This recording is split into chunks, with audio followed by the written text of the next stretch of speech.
पहले नंबर तो जेव कंप्लीट किया हमने कि जो पॉजिटिव चार्ज होता है वो बाहरी इलेक्ट्रॉन पर प्रभाव डालता है। क्या डालता है? प्रभाव। तो ये उस पर प्रभाव डालेगा, यानी किस पर डालेगा? इलेक्ट्रॉन, बाह्यतम कोश के इलेक्ट्रॉन पर प्रभाव डालेगा तो अपनी तरफ खींचेगा।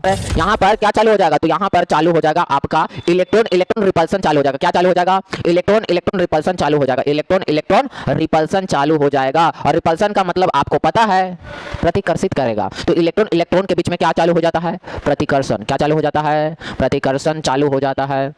प्रतिकर्षण, ठीक है। क्या चालू हो जाएगा? प्रतिकर्षण। नोट में करके याद रखिएगा क्या चीज होता है। तो सर जी नोट में ये बात लिखना, क्या लिखना है कि नोबेल गैसों में नोबेल गैस का आकार, का परमाणु आकार, परमाणु आकार बड़ा होता है, बड़ा होता है। हाँ, तो होता क्या है कि जो ट्रेंड हम आपको बताए थे वही ट्रेंड फॉलो होगा। क्या ट्रेंड था कि सर जी साइज क्या होता है? डिक्रीज होता है। तो इसका मतलब स्कैंडियम का साइज बड़ा होगा। तो बिल्कुल स्कैंडियम का जो साइज होता है वो काफी बड़ा होता है। तो स्कैंडियम का साइज बड़ा, फिर टाइटेनियम का बड़ा, फिर वैनेडियम का बड़ा।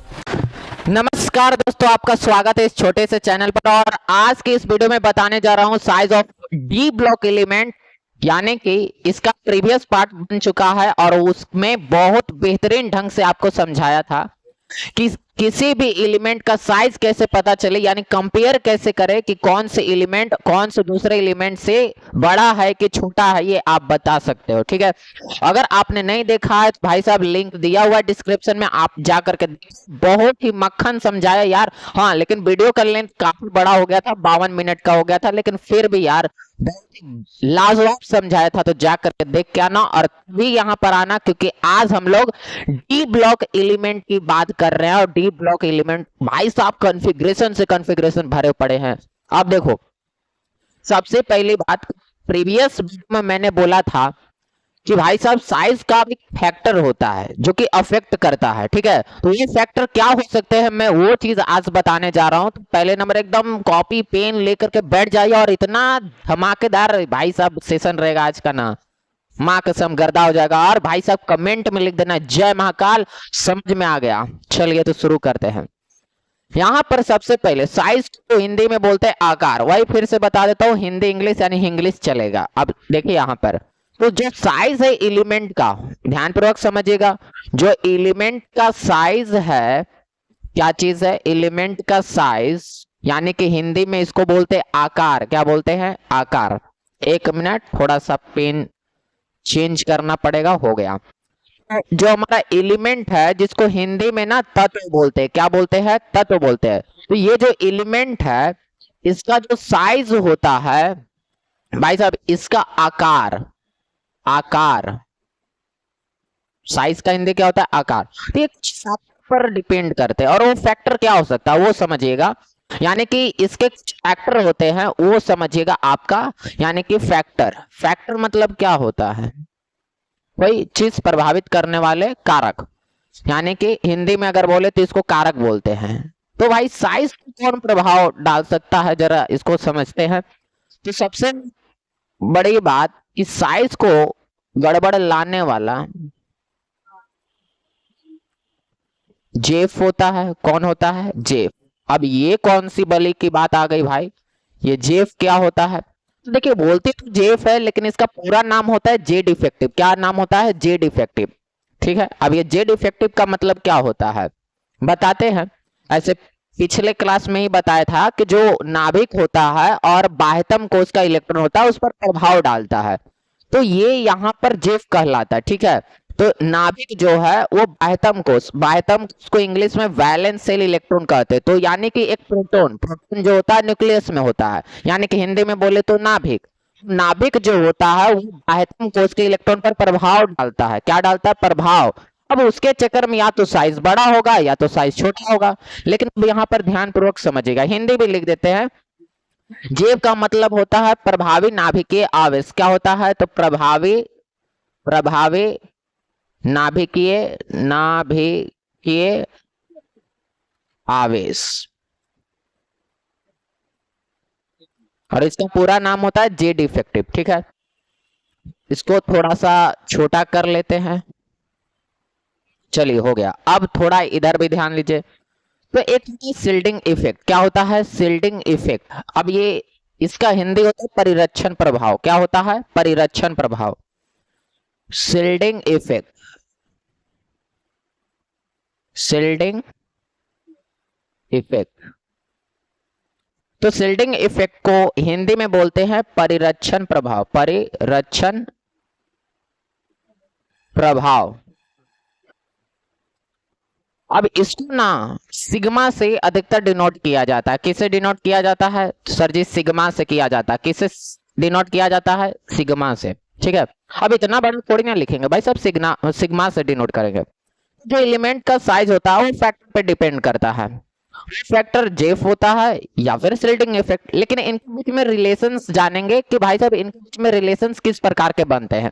यानी कि अगर जेफ ज्यादा होगा तो साइज पे क्या होगा, अगर साइज छोटा होगा तो जेफ पे क्या होगा, मतलब ये सब चीज समझाने वाले हैं, तो थोड़ा ध्यान पूर्वक समझिएगा।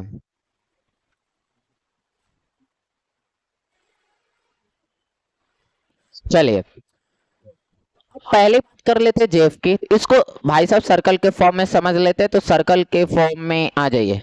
ठीक है, ये आपका हो गया, ये हो गया, और एक छोटा सा पॉजिटिव चार्ज, और इनके बीच में क्या होगा, यहाँ पर ना जेड होता है, प्लस का सिंबल।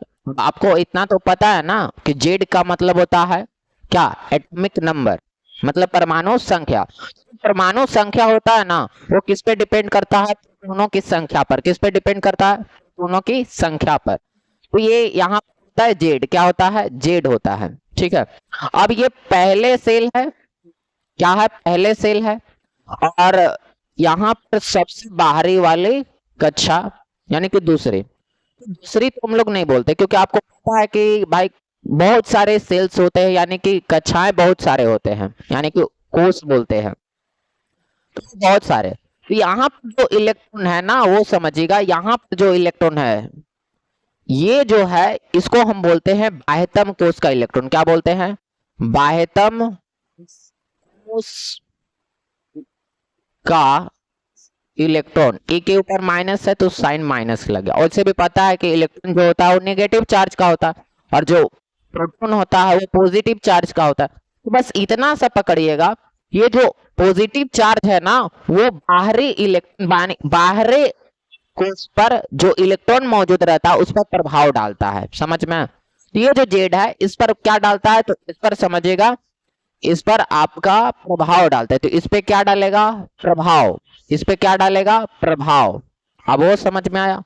ठीक है, इसको हम लोग शॉर्ट में क्या बोल देते हैं? तो इसको हम लोग शॉर्ट में जेफ कह देते हैं। क्या कह देते हैं? जेफ। ठीक है, सर जी जेड इफेक्टिव लग गया। क्या लग गया? Z effective. अब यहाँ पर थोड़ा आप समझिए, प्रोटॉन जो है वो पॉजिटिव चार्ज होता है, यानी कि नाभिक जो होता है वो पॉजिटिव चार्ज होता है, यानी धनात्मक। और जो बाह्यतम कोष का इलेक्ट्रॉन है वो असल में नेगेटिव चार्ज का होता है, यानी कि ऋण आवेशित होता है।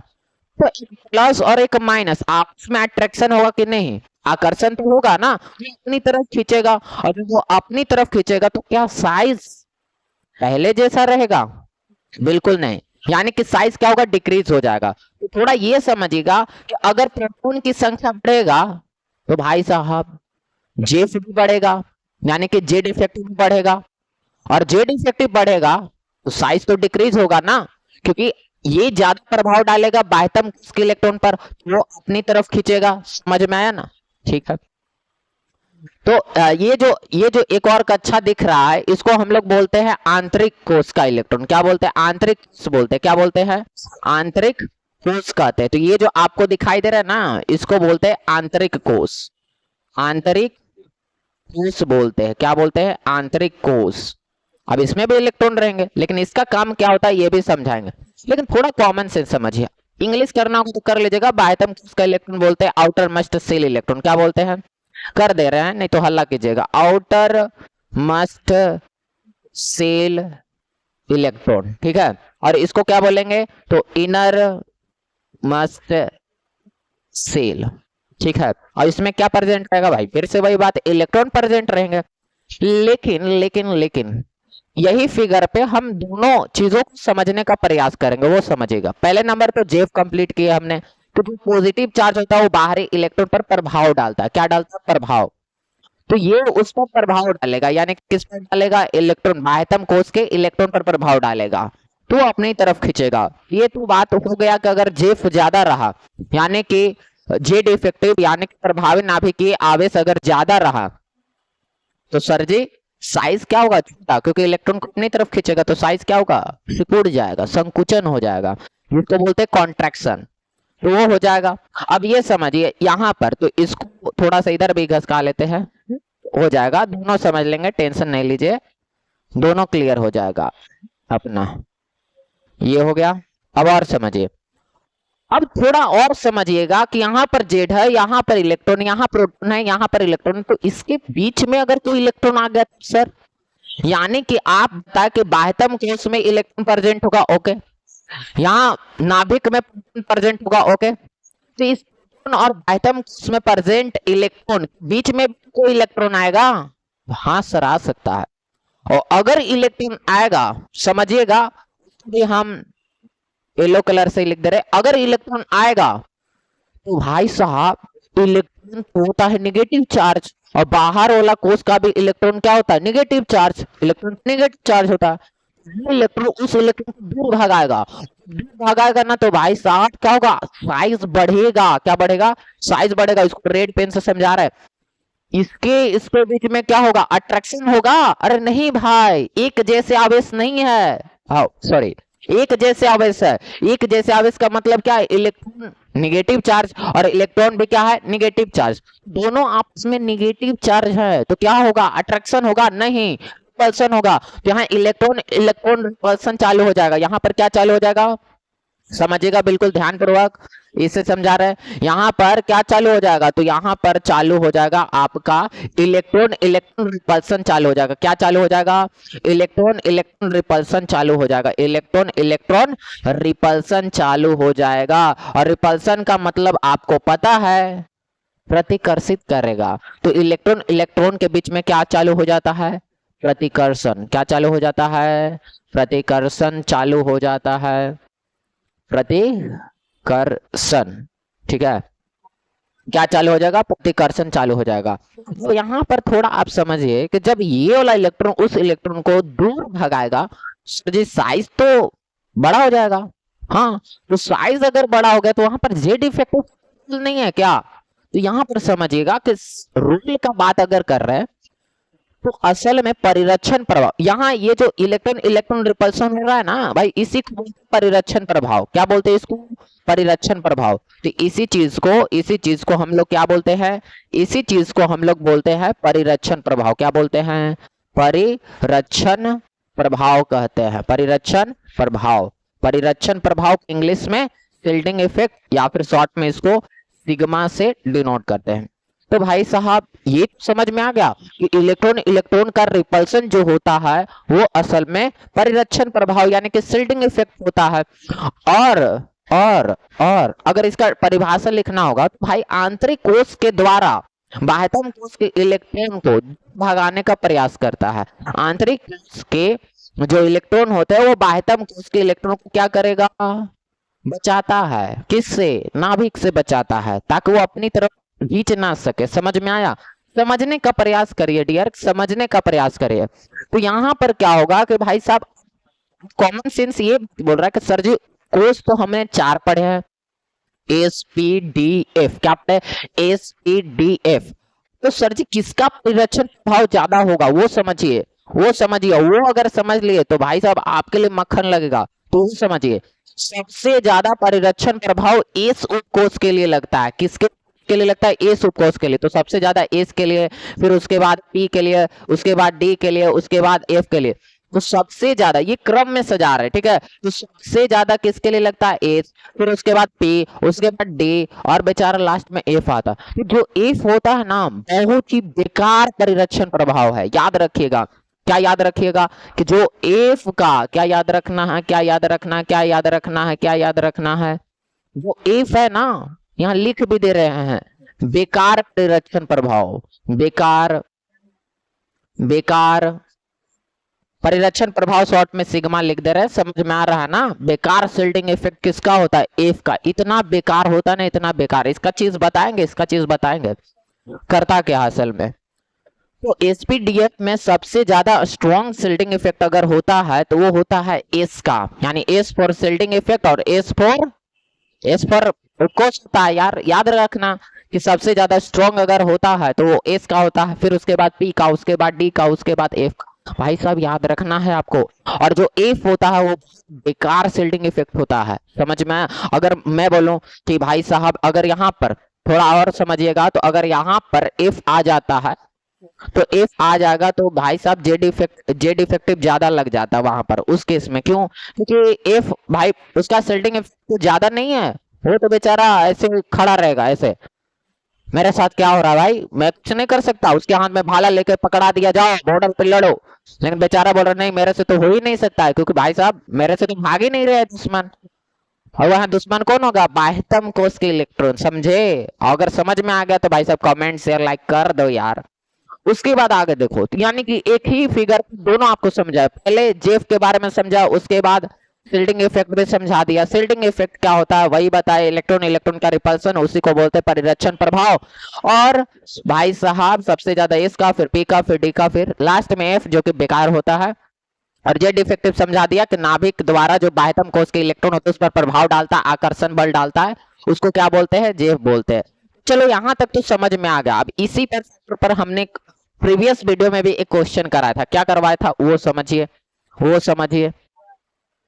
जैसे अगर मैं बोलूं, असल में एक और होता है जो साइज का बात कर रहे हैं ना, तो कोशों की संख्या पर डिपेंड करता है। एक और पॉइंट अगर समझिएगा ध्यानपूर्वक, तो कोशों की संख्या पर होता है। जैसे प्रीवियस क्लास में ये भी बताया था कि जो हमारा आकार होता है, क्या होता है? आकार, जिसको इंग्लिश में साइज बोलते हैं, वो ना कोशों की संख्या पर निर्भर करता है। किस पर निर्भर करता है? कोशों की संख्या पर। कोशों की संख्या पर, किसकी संख्या पर? कोशों की संख्या पर। कोशों की संख्या यानी नंबर ऑफ सेल्स हो गए, क्या हो गए? नंबर ऑफ सेल्स हो गए, नंबर ऑफ सेल्स हो गए, ठीक है। आकार यानी कि साइज हो गया, वो डिपेंड करता है। तो भाई साहब बढ़ेगा तब ना, अगर कोशों की संख्या में वृद्धि होगा तो साइज बढ़ेगा। तो यानी कि यहाँ पर देखा जाए तो साइज और इनके बीच में जो होगा वो डायरेक्टली प्रोपोर्शनल होता है। मतलब इनके बीच में जो संबंध लगेगा ना, इनके बीच में जो संबंध लगेगा, वो संबंध कैसा लगेगा? वो संबंध लगेगा डायरेक्टली प्रोपोर्शनल, यानी कि समानुपाती संबंध लगता है, समानुपाती लगता है, समानुपाती लगता है, सीधा समानुपाती, सीधा समानुपाती, जिसको बोलते हैं डायरेक्टली प्रोपोर्शनल। क्या बोलते हैं? यहाँ संबंध अगर लिखना होगा तो भाई साहब इसको भी लिख लेना, रिलेशन की बात हो रहा है। किसकी बात हो रहा है? रिलेशन की। तो ये होता है डायरेक्टली प्रोपोर्शनल। क्या होता है? डायरेक्टली, डायरेक्टली प्रोपोर्शनल होता है, डायरेक्टली प्रोपोर्शनल होता है। बिल्कुल एकदम क्रिस्टल क्लियर हो जाएगा भाई, सबर करो, एक बैक नहीं हो जाएगा। तो संबंध जो होगा इनके बीच में वो डायरेक्टली होता है। यानी कि देखा जाए तो कोशों की संख्या में वृद्धि होगी, कोशों की संख्या में वृद्धि मतलब वो भी चीज समझा दे रहे हैं। लेकिन यहाँ पर मेन मोटिव रहेगा, अगर आपको कॉन्फ़िगरेशन यानी कि विन्यास करने नहीं आते, इलेक्ट्रॉनिक विन्यास बनाने नहीं आते हैं, तो भाई साहब जाकर के देखो, उसका भी वीडियो मैंने बना रखा है, जाकर के देखो, चैनल पे मिल जाएगा। और तभी आना, तब बनाना, मजा आ जाएगा। चलो इसकी बात, फिर इसके रिलेशंस तो मैंने बता दिए, इसके बाद वाला भी रिलेशंस आपको बता देते हैं। इसके बाद वाला रिलेशंस क्या होगा तो वो समझिएगा। जैसे आपका यहाँ पर ये जो आकार होता है, यानी कि इसको हम साइज बोलते हैं। क्या होता है? साइज। तो असल में ये जो होता है डायरेक्टली प्रोपोर्शनल होता है। किसके किसके डायरेक्टली प्रोपोर्शनल होता है? था वो डायरेक्टली प्रोपोर्शनल होता है शिल्डिंग इफेक्ट के। किसके होता है? शिल्डिंग इफेक्ट के, यानी कि परिरक्षण प्रभाव के। किसके? परिरक्षण प्रभाव के, शिल्डिंग इफेक्ट के। शॉर्ट में इसको सिग्मा समझते हैं, ठीक है। तो ये जो साइज होता है वो डायरेक्टली प्रोपोर्शनल होता है शिल्डिंग इफेक्ट के। यानी कि शिल्डिंग इफेक्ट अगर ज्यादा हो गया तो भाई साहब साइज जो होता है उस पर तो असर डालेगा। तो साइज क्या बड़ा हो जाएगा, साइज क्या छोटा हो जाएगा, तो वो समझिएगा। शिल्डिंग इफेक्ट अगर बड़ा हो गया तो साइज में तो कोई परिवर्तन हमको नहीं लगता कि कोई डालेगा। तो इसको भी अभी के लिए फिलहाल ऊपर ही डाल दो, ऊपर ही डाल दो। तो मुख्य रूप से वो समझाएंगे, धीरे धीरे सब क्लियर होगा, धीरे धीरे सब क्लियर। तो आकार हो गया। एक और चीज, अभी जेफ के बारे में हमने पढ़ा। किसके बारे में पढ़ा? तो जेफ के बारे में पढ़ा। तो यहाँ फिर से बात आ जाएगा आकार। आकार को इंग्लिश में क्या बोलते हैं? साइज बोलते हैं। तो भाई साहब जेफ के लिए ऐसा कोई चीज नहीं आता है, वो क्रमानुपाती यानी इनवर्सली प्रोपोर्शनल। क्या हो जाएगा? Inversely proportional. तो 1/जेफ चला जाता है। क्या चला जाता है? 1/जेफ चला जाता है। यानी कि यहाँ पर अगर साइज अगर बढ़ता है, साइज बढ़ता है, या फिर ऐसे भी अगर समझोगे तो जो जेफ होता है उसका अगर वैल्यू बढ़ता है तो भाई साहब साइज जो होगा वो तो घट जाएगा। हाँ, कॉमन चीज। क्या जेड इफेक्टिव अगर बढ़ेगा तो साइज नहीं घटेगा? अब इसी का उल्टा भी कर सकते हो कि सर जी अगर जेड इफेक्टिव जो है वही घट गया तो साइज क्या होगा? तो साइज बड़ा होगा। साइज क्या हो जाएगा? बड़ा हो जाएगा। तो ये चीज आपको समझने पड़ेगी। ठीक है, छोटा सा है लेकिन बात फतेह की है। याद रखना, आपको सब कुछ याद रखना है। अब इसी के कंडीशंस पे हम फॉलो करेंगे ट्रेंड्स को। तो जैसे एक क्वेश्चन भी करवाया था वो देख लीजिए। जैसे हम अभी चलते हैं ये पीरियड के अनुसार यानी आवर्त में, तो देख लीजिए आवर्त नंबर 2 में, आवर्त को इंग्लिश में बोलते हैं भाई साहब पीरियड। क्या बोलते हैं? पीरियड। तो जो आपका पीरियड होता है, पीरियड नंबर हम 2 की बात करते हैं। किसकी बात करें? पीरियड नंबर 2 की बात करें। पीरियड नंबर 2 में देखो कौन मिलेगा? तो लिथियम मिलेगा, बेरिलियम मिलेगा, बोरॉन मिलेगा, कार्बन, यही सब मिलेगा। चलिए उसके लिए बना लेते हैं। तो ऐसे चलोगे ना, बाएं से दाएं चलोगे तो क्या मिलेगा? बाएं से दाएं चलने पर क्या मिलेगा? तो बाएं से दाएं चलने पर क्या मिलेगा? Lithium, beryllium, boron, carbon, nitrogen, oxygen, fluorine. Neon के लिए नहीं होता है। असल में नियोन जो होता है ना, वो भी समझा दे रहा हूं अभी तुरंत। नियोन जो होता है उसमें वंडर वाल बल्ब होता है। ये अगर ये समझ में नहीं आ रहा नियोन में ऐसा क्या लॉजिक चीज बता रहे तो प्रीवियस वीडियो में बता दिया है, जाके देखो। नियोन जो होता है नोबल गैस होता है, उसमें वंडर वाल बल्ब लगता है। कौन बल्ब लगता है? वंडर वाल बल्ब। और वंडर वाल बल्ब का जो त्रिज्या होता है वो काफी बड़ा होता है। ठीक है, और जो काफी बड़ा होता है तो भाई साहब बाकी से बड़ा। अब आप बोलोगे सर जी आपने ट्रेंड ये बताया था कि बाएं से दाएं चलने पर, कहां से कहां चलने पर? बाएं से दाएं चलने पर यानी लेफ्ट टू राइट चलने पर साइज जो होता है डिक्रीज करता है। यानी कि बाएं से दाएं चलने पर साइज क्या होगा? साइज क्या होता है? डिक्रीज होता है। ऐसा क्यों? ऐसा इसलिए क्योंकि जो जेड इफेक्टिव होता है ना, जो जेड इफेक्टिव होता है वो ज्यादा हो जाता है बाएं से दाएं चलने पर। तो lithium 3, beryllium 4, boron 5, carbon 6, nitrogen 7, oxygen 8, fluorine 9, ये होता। अगर नियोन की बात करें तो वैसे तो तुम बोलोगे सर जी नियोन तो बहुत छोटा होगा। अरे नहीं भाई, नोट में करके अभी लिखवा दे रहा हूं कि नोबल गैस का आकार वाकई में बड़ा होता है। तो देखा जाए तो इधर साइड में जो नियोन होता है उसको हम रेड से कर दे रहे हैं, समझिएगा ध्यानपूर्वक। इधर क्या होता है? नियोन। तो नियोन जो होता है वाकई में आकार में बड़ा होता है। क्यों? क्योंकि वंडर बल्ब लगता है। क्या लगता है? Wonder bulb. अब अगर ये नहीं पता तो देख के आना वंडर बल्ब क्या होता है, अब वो समझो। यानी कि नोट में करके बता दे रहा हूं, इधर साइड में नोट में करके याद रखिएगा क्या चीज होता है। तो सर जी नोट में ये बात लिखना, क्या लिखना है कि नोबल गैसों में, नोबल गैस का आकार, का परमाणु आकार, आकार बड़ा होता है, बड़ा होता है, होता है। ऐसा क्यों? बोले कारण। कारण सर जी मैं तो कारण जानूंगा, मैं तो कारण जानूंगा। तो कारण में ये याद रखना, रीजन में ये याद रखना कि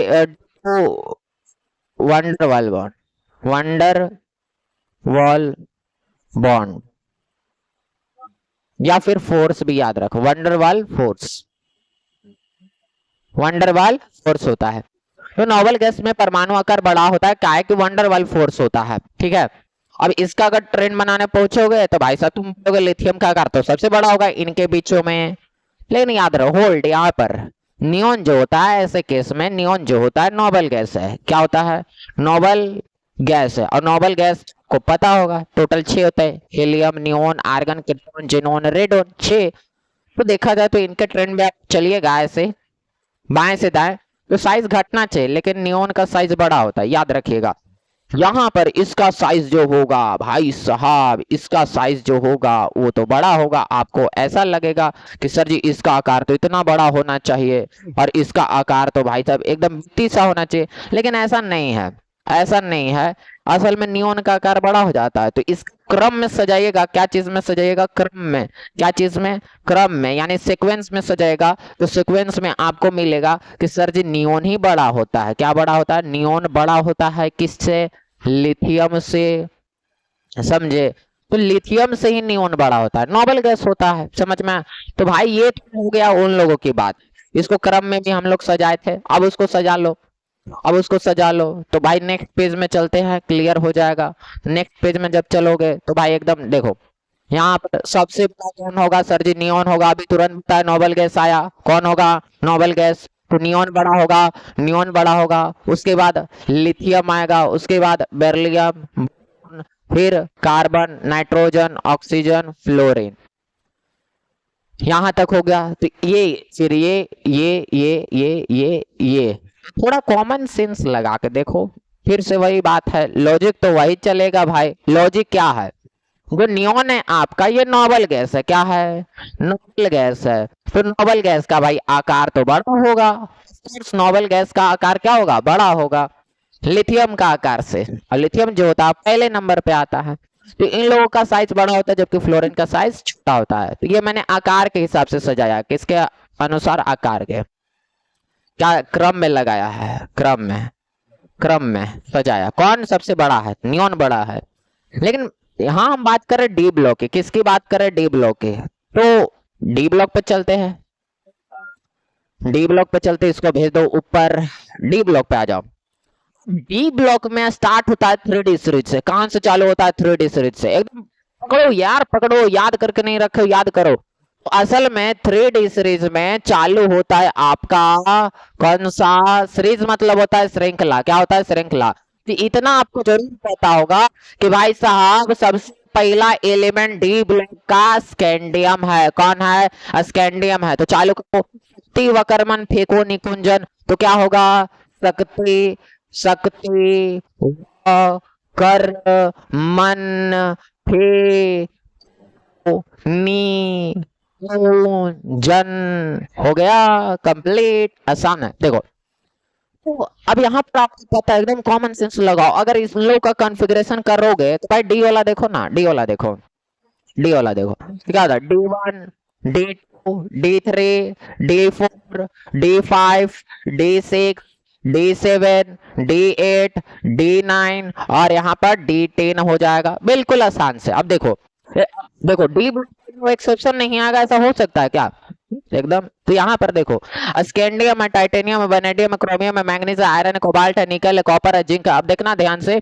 तो स्कैंडियम जो होता है असल में कहां से कहां तक ट्रेंड फॉलो होगा तो वो समझो। तो जो ट्रेंड होता है वो आपका यहां से लेकर के यहां तक ठीक रहेगा। जो ट्रेंड नॉर्मल जो चलता है, क्या चलता है? क्या? स्कैंडियम से लेकर के क्रोमियम। यानी कि हम चल कैसे रहे हैं? हम चल रहे हैं ऐसे, बाएं से दाएं चल रहा है। कैसे जा रहा है? बाएं से दाएं चल रहा है। तो होता क्या है कि जो ट्रेंड हम आपको बताए थे वही ट्रेंड फॉलो होगा। क्या ट्रेंड था कि सर जी साइज क्या होता है? डिक्रीज होता है। तो इसका मतलब स्कैंडियम का साइज बड़ा होगा। तो बिल्कुल स्कैंडियम का जो साइज होता है वो काफी बड़ा होता है। तो स्कैंडियम का साइज बड़ा, फिर टाइटेनियम का बड़ा, फिर वेनेडियम का बड़ा। क्रोमियम और मैग्नीज जो होता है, थोड़ा सा रुक जाइएगा, यह स्पेशल थोड़ा सा गड़बड़ होता है।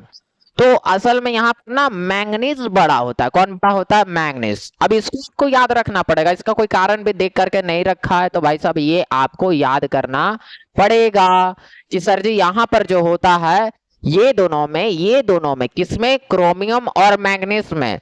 ये दोनों में आपका एक स्पेशल टाइप का एक्सेप्शन है। स्पेशल एक्सेप्शन है, स्पेशल एक्सेप्शन है। वो आपको क्या करना होगा? याद रखना होगा। क्या करना होगा? याद रखना होगा। स्पेशल एक्सेप्शन कहने का मतलब अनोखा अपवाद हो गया। तो ये आपको याद रखना होगा, ठीक है। उसके बाद यहाँ पर आते हैं आयरन, कोबाल्ट, निकल। तो इन लोगों का साइज जो होता है लगभग इक्वल। अब लो यहाँ पर भी, तो यहाँ पर जो आपका मिला, क्या मिला? यहां से लेकर के यहां तक, यहां पर आकार सामान्य रूप से बराबर होता है। क्या होता है? आकार सामान्य रूप से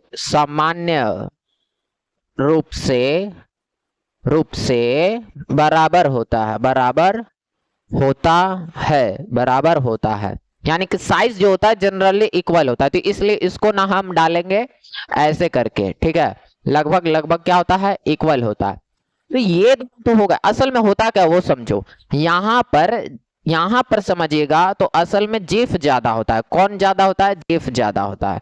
यहाँ पर जेफ ज्यादा होता है। क्या होता है वो समझिए। यहाँ पर जेफ क्या होता है? ज्यादा होता है। किससे? शिल्डिंग इफेक्ट से। किससे? शिल्डिंग इफेक्ट से, शिल्डिंग इफेक्ट से, किससे? शिल्डिंग इफेक्ट से। शिल्डिंग इफेक्ट को हिंदी में क्या कहते हैं? परिरक्षण प्रभाव। यार कौन सा प्रभाव? परिरक्षण प्रभाव कहते हैं। याद करके आपको रखना पड़ेगा, ठीक है ना? फिर यहाँ पर जेफ ज्यादा होता है शिल्डिंग इफेक्ट। यहाँ पर क्या होता है? अब इसको भाई सिग्मा से डिनोट करते तो वही लिखेंगे, बार बार शिल्डिंग इफेक्ट नहीं लिखने वाले। यहाँ पर जो जेफ होता है क्या होता है? यहाँ पर जो जेफ होता है वो असल में यहाँ पर लगभग लगभग इक्वल होता है किसके? सिग्मा के। तो यही तो आपको याद करके रखना है, ठीक है? तो ये आपका क्या हो गया? क्लियर हो गया। क्या हो गया? क्लियर हो गया। यहाँ पर भी देखे, यहाँ पर भी आपका क्लियर हो गया। तो असल में अब यहाँ पर क्या होता है? यहाँ पर थोड़ा प्रॉब्लम हो जाएगा, यहाँ पर प्रॉब्लम हो जाता है। अब वो प्रॉब्लम क्या है सर जी बता दो? तो असल में जिंक बड़ा होता है। कौन बड़ा होता है? जिंक बना। अब यहाँ जिंक जो है बड़ा होता है क्या कारण से वो समझो। तो इन दोनों में समझना, इन दोनों में आकार जो जिंक बड़ा है, तो आकार यहाँ पर बड़ा कैसे हो गया? असल में इधर से तो घटना वाला चालू हुआ, यहाँ बराबर है तो यहाँ बढ़ रहा है आकार। यहाँ देखोगे स्कैंडियम का बड़ा है साइज, लेकिन यहाँ पर क्या हो गया? कॉपर घट गया। किससे? जिंक से। तो जिंक का साइज बड़ा हो गया। अब जिंक का साइज बड़ा हो गया तो ये क्या लॉजिक है? तो फिर से भी बता रहे को, वैसे भी देखोगे तो डी का। अब इसको बढ़िया से एक्सप्लेन करते हैं, लेकिन फिलहाल यहाँ याद रखना ये कि असल में शिल्डिंग इफेक्ट जो होता है वो ज्यादा हो जाता है किससे? जेड इफेक्टिव से। तो यहाँ ये पॉइंट याद रखना कि जो ये होता है कौन होता है? जेड होता है। तो इसका जो इफेक्टिव होता है वो असल में क्या होता है? तो भाई साहब छोटा हो जाता है किससे? शिल्डिंग इफेक्ट से। और शिल्डिंग इफेक्ट जो होता है वो सिग्मा होता है। क्या होता है? सिग्मा। क्या समझे? यहाँ तक क्लियर? अब ये चीज समझो, क्या समझो वो समझो। तो एक काम करते, इसका साइज ना छोटा कर दे रहे हैं, तब मजा आएगा। एक मिनट, इसको भी लेकर के चलते हैं। यहाँ पर इसका साइज जो है छोटा छोटा कर दिया जाए। चल जाओ ऊपर, चला गया। अब देखो यहाँ पे थोड़ा सर्कुलर फॉर्म में समझते हैं। ये एक बड़ा हो गया यहाँ, फिर उसके बाद एक और हो गया छोटा सा, और फिर एक छोटा सा बीच में क्या हो गया? प्लस हो गया। अब यहाँ पर समझो, बीच में आपका प्लस चार्ज होता है, ठीक है? अब आपको पता ना किसका कॉन्फ़िगरेशन नहीं करना है भाई, तो समझो वही लॉजिक है। क्या है? D1 है तो असल में 3D1 चलता है। क्या चलता है? 3D1, 3D2, 3D3, 3D4, 3D5, 3D6, 3D7, 3D8, 3D9, 3D10 ऐसे चलते हैं। तो भाई 4S चलता है। क्या चलता है? 4S। क्या चलता है? 4S। तो असल में 4S2, 4S2, 4S2, 4S2 सबके लिए 4S2 चलता है। तो बाह्यतम कोष क्या होता है? जो सबसे बड़ा नंबर लेके बैठा होता है। तो बाह्यतम कोष बन गया कौन? जैसे स्कैंडियम का, ध्यानपूर्वक समझिए, स्कैंडियम का कॉन्फ़िगरेशन करिएगा तो ये 21 नंबर पे आता है। तो इसका कॉन्फ़िगरेशन करिएगा तो 3D1 4S2 ये होता है। तो यहाँ पर देखिए आप ध्यानपूर्वक, तो ये जो 4S2 है ये असल में बाह्यतम कोष का इलेक्ट्रॉन है। कौन है? बाह्यतम कोष का इलेक्ट्रॉन है। कौन है? बाह्यतम कोष का इलेक्ट्रॉन है। तो बाह्यतम कोष का इलेक्ट्रॉन जाएगा। तो बाह्यतम कोष का इलेक्ट्रॉन यहाँ 2 है। और इसको जो देखिएगा, इसको वाला, तो ये आपका होता है आंतरिक। कौन होता है? आंतरिक होता है। तो आंतरिक कोष का इलेक्ट्रॉन है पावर में, ठीक है? तो अब उसको देखिए ना, बीच में कौन रहेगा? तो यहाँ पर बीच में होगा सर जी 3D, और इधर रहेगा 4S। रहेगा कि नहीं? बस इतना बता दो, क्योंकि ये आंतरिक कोष है। अभी तुरंत बताए, देखो अभी तुरंत बताए, अभी उतना पीछे मत जाना है, यहाँ पर देखना है। यहाँ समझो, यहाँ पर देखो असल में क्या बताए, ये जो दिख रहा है सबसे बाहर वाला उसको क्या बोलते हैं? बाह्यतम कोष का इलेक्ट्रॉन। और ये जो एक पीछे में गया वो क्या है? आंतरिक कोष। तो भाई मैंने भी तो वही बताया है। क्या बताया है? क्या बताया वो समझो। यानी कि फोर्स जो है बाहर कोष का। तो असल में भाई साहब बीच में कौन आ रहा है? अब इलेक्ट्रॉन इलेक्ट्रॉन रिपल्सन कौन डालेगा? तो इलेक्ट्रॉन इलेक्ट्रॉन रिपल्सन तो डालने वाला है सर जी डी जो है इस पर डालेगा। तो यहाँ पर लगता है परिरक्षण प्रभाव। कौन सा प्रभाव? परिरक्षण प्रभाव डालता है, समझे? परिरक्षण प्रभाव डालेगा। क्या डालेगा? परिरक्षण प्रभाव डालता है। तो अब यहाँ कॉमन चीज तुम खुद समझो ना बॉस, कॉमन चीज तुम खुद समझो। यहाँ 3D है, यहाँ 4S है, तो ये जो है परिरक्षण प्रभाव। क्या है? परिरक्षण प्रभाव। अब अगर डी का जो होता है तो भाई हिसाब से तो डी बढ़िया होता है जो इलेक्ट्रॉन का। अरे भाई ये 21 22 23 24 25 26 बढ़ रहा है कि नहीं एटॉमिक नंबर परमाणु संख्या बढ़ रहा है कि नहीं बढ़ रहा है।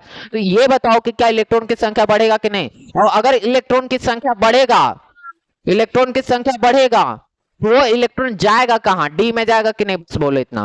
डी में जाएगा कि नहीं बस बोले इतना। और अगर डी में जाएगा तो भाई साहब डी जो है वो 4s पर परिरक्षण प्रभाव डालेगा कि नहीं। और इसी परिरक्षण प्रभाव पे क्या होता है, इलेक्ट्रॉन इलेक्ट्रॉन रिपल्सन होता है। तो ये जो 4s को दूर भगाएगा तो इधर तो ज्यादा ही हो गया ना। जिंक के लिए D10 हो गया, क्या हो गया D10 यानी 3D10 हुआ। अब 3D10 तो भाई 10 इलेक्ट्रॉन आए तो क्या उसको रिपल्सन करेगा कि नहीं। अब जिंक का ही देख लो ना, अरे इसके ऊपर 10 दे दो और इसके ऊपर 2 दे दो तो 10 इलेक्ट्रॉन है डी के पास और एस के पास कितना इलेक्ट्रॉन, 2। भाई पावर है ना, हटेगा भागो, इलेक्ट्रॉन इलेक्ट्रॉन रिपल्सन ज्यादा हो जाएंगे। तो कॉपर और जिंक का साइज में क्या होगा, जिंक ज्यादा हो जाएगा, समझे। और उसी के नीचे आओगे तो कैडमियम मिलेगा और उसके बगल में जाओगे तो सिल्वर मिलेगा। तो सिल्वर और गोल्ड, सिल्वर और कैडमियम, तो सिल्वर और कैडमियम में भाई साहब कौन बड़ा होगा, ऑफ कोर्स यार कैडमियम बड़ा होगा। लॉजिक समझो, उसमें भी तो D10 आएगा, 4D10 आएगा ना, 4D सीरीज चलता है। ये हो गया लॉजिक, वो भी कर देंगे यार, टेंशन का ले रहे हो, वो भी कर दे रहे हैं। ये समझ में आया कि नहीं। तो इस पर प्रभाव कम डालने लगता है, अब इस पे ध्यान ज्यादा देने लग जाता है तो भाई साहब हो गया गड़बड़। तो इधर परिरक्षण प्रभाव ज्यादा हो जाता है इसलिए साइज क्या होता है, जिंक का बड़ा होता है, समझे। अब लॉजिक इसके आगे वाला पे चलो, ये तो एक हो गया। उसके बाद दूसरा वाला पे चलो, दूसरे वाला पे चलते। तो नीचे में आता है 4D सीरीज में आ जाओ, कौन सी सीरीज में, 4D सीरीज में, कौन सी सीरीज में, 4D सीरीज में, 4D सीरीज यानी कि 4D श्रृंखला। 4D श्रृंखला में कौन मिलेगा, यारी जरा निभा ट्रिक तो याद होगा, क्या याद होगा, यारी या फिर ये लिखना था, एक मिनट,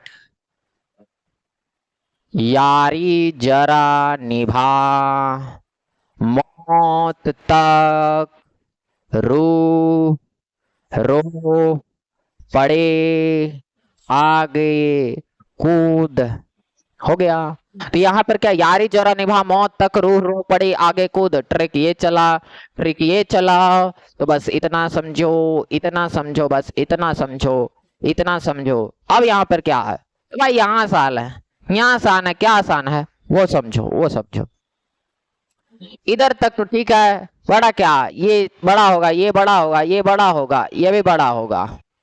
बट यहाँ रुदेनियम और रोडियम का केस अलग चलता है। लो इन लोग जो है ये बोलेगा मैं तो लगभग लगभग बराबर रहेगा, ठीक है।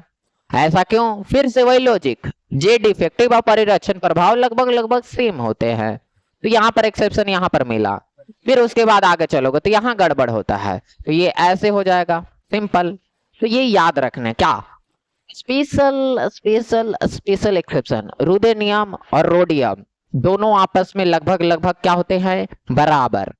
पैलेडियम से गड़बड़ होता है, क्या गड़बड़ होता है, तो लो बड़ा होता है कौन, असल में देखोगे यहाँ भी 10 होता है कि नहीं, D10, D10 चला जाता है, क्यों, बाजू वाला से इलेक्ट्रॉन ले लेता है। और कैडमियम वाला तो भाई साहब तो 10 ही रहता है, ये प्रॉब्लम होता है। इधर सारा ठीक चलता है, इधर तक ठीक है, वो आपका ट्रेंड फॉलो करेगा कि जब हम बाएं से दाएं चलेंगे, कहाँ कब, अरे भाई बाएं से दाएं चलेंगे तो क्या होगा, साइज जो होता है डिक्रीज होता है, तो जे डिफेक्टिव बढ़ेगा। लेकिन यहाँ गड़बड़ हो जाता है। अब आगे देखो, ये तो 4D सीरीज, ये बात हो गया इसका। लेकिन अब मैं बात करूं जब ऊपर से नीचे आएंगे तब क्या होगा, जब ऊपर से नीचे आएंगे तब क्या होगा, तो इसको लोग ऊपर भेज देते हैं, ऊपर भेज दिया। अभी यहां पर आपको ये सोचना है कि जब ऊपर से नीचे आएंगे आवर्त सारणी में, आवर्त सारणी में, आवर्त सारणी में ऊपर से नीचे आने पर, नीचे आने पर उसके बाद in periodic table down the group, ऐसे याद रखना, क्या याद रखना, in periodic table, periodic table down the group, down the group. ये वो चीज समझो। अब ये लॉजिक क्या है वो समझ लिया, क्लियर हो जाएगा। ठीक है, चलो समझो। तो जब ऊपर से नीचे आएंगे, यानी कि देखा जाए तो स्टार्ट कहाँ से होगा, तो ग्रुप नंबर 1 और 2 तो इस ब्लॉक चला गया, तो ग्रुप नंबर 3 से लेकर के 12 तक, कहां से लेकर के 3 से लेकर 12 तक याद रखना है। क्या याद रखना, वर्ग 3 से 12 तक कौन जाता है, डी ब्लॉक। कौन सा खंड, डी ब्लॉक। ब्लॉक को हिंदी में खंड बोलते हैं, तो डी ब्लॉक जाता है। ठीक है, अब वो समझना। हम सबसे पहले 3 नंबर की बात कर लेते हैं। कौन सी, 3 नंबर की बात कर लेते। 3 नंबर में कौन मिलता है, तो स्कैंडियम। उसके बाद नीचे आओगे तो स्काइला। ठीक है, स्काइला यानी कि स्कैंडियम, वाइट्रियम और लैंथनम, इसके नीचे एक्टिनम आएगा। तो उस छोड़ो, अभी हटाओ, उसमें भी सेम वही लॉजिक चलेगा, लेकिन मैं बता रहा हूं कि स्कैंडियम और वाइट्रियम और लैंथनम पकड़ना ध्यान से, ऊपर से नीचे आ रहा है। कहां से आ रहा है, ऊपर से नीचे आ रहा है। तो ये भी लॉजिक बता रखा हो, जब ऊपर से नीचे आओगे तो साइज क्या होगा, बढ़ेगा। क्या होता है साइज, साइज क्या होता है, बढ़ता है। साइज क्या होता है, बढ़ता है। ऊपर से नीचे आने पर साइज अगर बढ़ता है तो जेड इफेक्टिव क्या होगा, जेड इफेक्टिव क्या होगा, तो जेड इफेक्टिव आपका घट जाता है। क्या होता है, घट जाता है। जेड इफेक्टिव क्या होगा, घट जाएगा। तो लॉजिक वही है, ऊपर से नीचे आने पर साइज बढ़ेगा, यानी कि लेंथनम का साइज बड़ा होगा। इस पे भी बना लो, इस पे भी बना लो, तो इसका साइज बड़ा होगा, इसका साइज। तो देखा जाए तो स्कैंडियम का साइज छोटा होगा, लेंथनम का साइज बड़ा होगा। तो ये ट्रेंड चला। बट बट जैसे ही चौथा नंबर में आओगे, कौन से नंबर में, चौथा नंबर, हुआ क्या गड़बड़ वो सुनो। तो चौथा नंबर पे क्या होता है, तो यहाँ पे तो स्कैंडियम के बाद क्या आता है, टाइटेनियम। क्या आएगा, टाइटेनियम में आएगा। क्या आएगा, टाइटेनियम। वाइट्रियम के बाद क्या आता है, जर्कोनियम। क्या आता है, जर्कोनियम। और लैंथनम के बाद हैफनियम। कौन आएगा, हैफनियम। इतना तो पता है, एलिमेंट याद होगा। तुम ये सोच रहे हो कि सर जी जो चीज यहाँ चला वही चीज यहाँ चलेगा, जो चीज यहाँ चला वही चीज यहाँ चलेगा, लेकिन ऐसा नहीं होता है भाई। जो चीज यहाँ चला वो चीज वहां वैसे नहीं चलेगा, बस प्रॉब्लम होता है। देखो कहाँ, देखो कहाँ। तो टाइटेनियम और जर्कोनियम और हैफनियम में प्रॉब्लम क्या है वो समझो। टाइटेनियम और जर्कोनियम में तो लॉजिक वही चलेगा कि टाइटेनियम बड़ा कि जर्कोनियम बड़ा। कॉमन सेंस, ऊपर से नीचे आ रहे साइज बढ़ेगा, यानी कि जर्कोनियम का साइज जो है बड़ा होगा। जर्कोनियम का साइज क्या होगा, बड़ा होगा। लेकिन अब जर्कोनियम और हैफनियम का क्या रोल है, तो इसमें अगर हम एक लाइन में जवाब दे तो इन लोग जो होता है लगभग लगभग क्या होता है, इक्वल होता है। क्या होता है, लगभग लगभग इक्वल होता है। ये क्या लॉजिक है, ये क्या लॉजिक है, लगभग लगभग इक्वल कैसे हो गया, लगभग लगभग इक्वल कैसे हो गया। तो सुनो, ये जो है 40 नंबर पे आता है, जर्कोनियम जो है 40 नंबर पे, और हैफनियम जो होता है 72 नंबर पे। तुम बोलोगे इसमें क्या बड़ा है भाई, एलिमेंट है तो एटॉमिक तो नंबर रहेगा ना। जर्कोनियम में 40 नंबर पे, हैफनियम 72 नंबर पे, तो कौन सा बड़ा तोप हो गया। लेकिन यही तो फर्क है, इनके गैप में, सुनिएगा ध्यान से, इनके गैप में 32 इलेक्ट्रॉन है, प्लस में 32 प्रोटॉन है। अब और सुनना, जब इसका कॉन्फ़िगरेशन करने बैठोगे लैंथनम का, अरे लैंथनम के बगल में ही तो हैफनियम होता है, तो लैंथनम का होता है 4f0। याद आ रहा है कुछ लॉजिक वाली बात, 4f0, इसलिए तो लैंथनम डी ब्लॉक में होता है। कहां होता है, डी ब्लॉक में होता है। तो ये जो है 4f0 है, क्या है, 4f0। अब यहां पर जब हैफनियम आता है तो इसका 4f14 होता है। क्या होता है, तो इसका कॉन्फ़िगरेशन करने बैठोगे हैफनियम का, तो इसका होता है 4f14।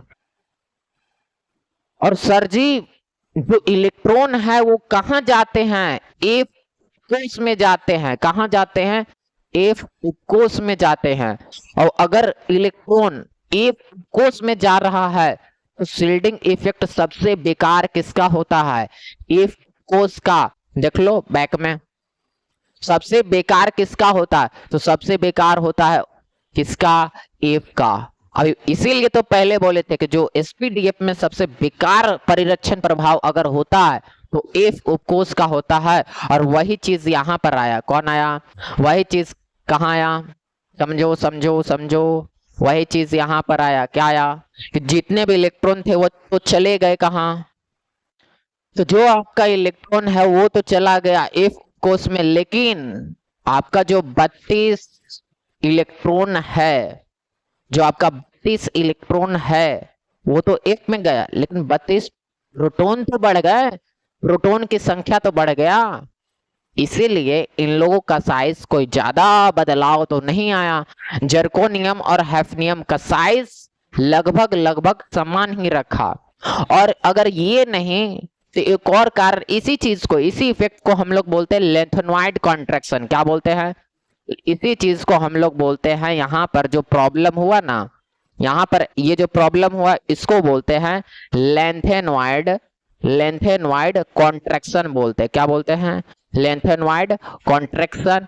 और ये क्या होता है, हालांकि इसको फुल डिटेल अगले वीडियो में देंगे, लेकिन फिर भी यहाँ समझ लीजिएगा कि इसका जो हिंदी होता है वो लेंथेनॉइड, लेंथेनाइड संकुचन होता है। क्या होता है? संकुचन होता है। ठीक है, ये होता है इसमें। अब थोड़ा और समझिएगा कि जर्कोनियम हैफनियम वाला तो क्लियर हो गया, यहां पर हुआ क्या, तो असल में होता है लेंथेनॉइड संकुचन। अब अगर ध्यानपूर्वक समझिएगा तो यही चीज जो है जर्कोनियम और हैफनियम, जो इसके बाद जितने भी एलिमेंट आते हैं, जैसे जर्कोनियम के बाद क्या आता है, नियोबियम, यहाँ लिखे ना जर्कोनियम के बाद नियोबियम, देखिएगा तो जो आपका आया है कौन सा, तो नियोबियम है।